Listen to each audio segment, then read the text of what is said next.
Hello, universe! Iyong niluto kong alubong sitaw na may pork ginuling. Kain tayo!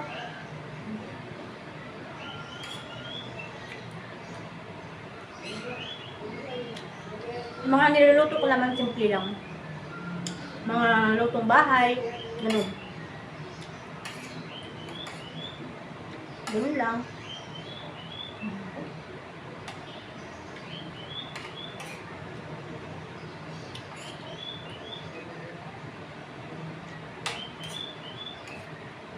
Adobong sitaw na may pork ginuling.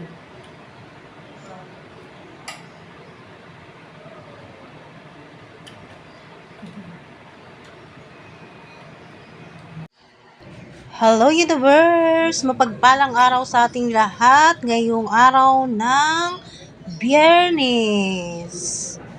Ako'y magluluto ng adobong sitaw. Ayan lang din naman ang aking gagamiting mga sangkap sa aking adobong sitaw.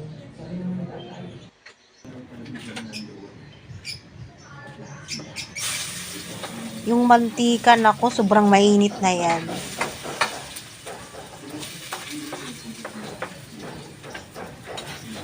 Tapos, isunod ko yung pork giniling. Yung pork giniling, medyo may kunting taba yan.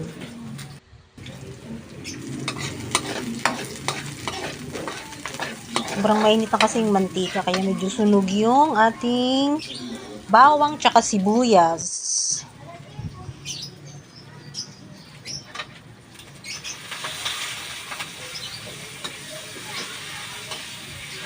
After ko igisan yan, syempre, kailangan natin lutuin yung giniling ng 30 to 40 minutes. Kahit giniling na yan. Kailangan lutong-luto pa rin yung karne.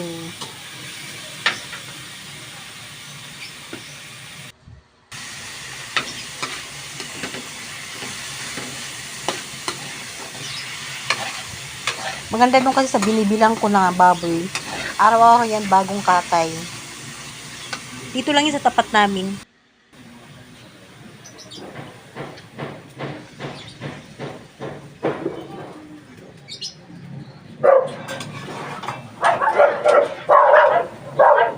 Pag naluto na yan, saka ko ilalagay yung mga ibang ricados.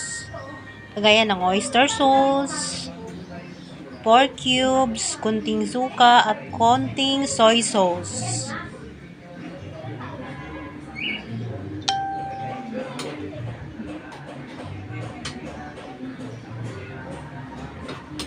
May pork cubes na yan. Para mahilasa naman ang ating adobong sitaw.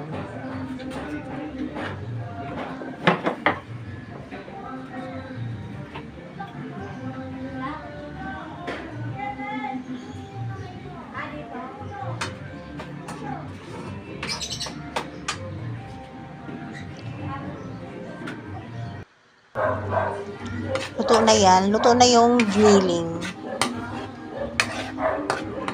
Ilagay ko na yung sitaw.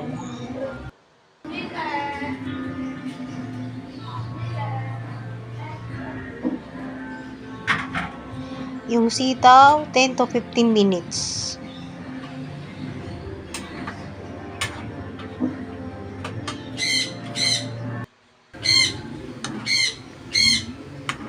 Malapit na maluto ang aking adobong sitaw.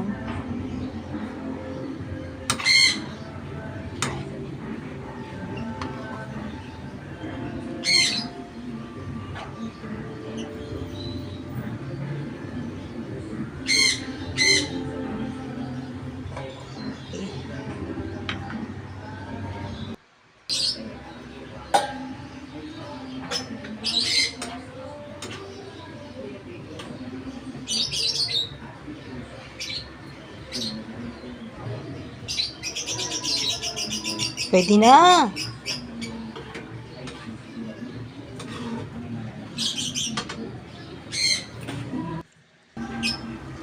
Ito na, luto na ang aking adobong sitaw na may kunting pork giniling. Have a nice day sa ating lahat ngayong Friday.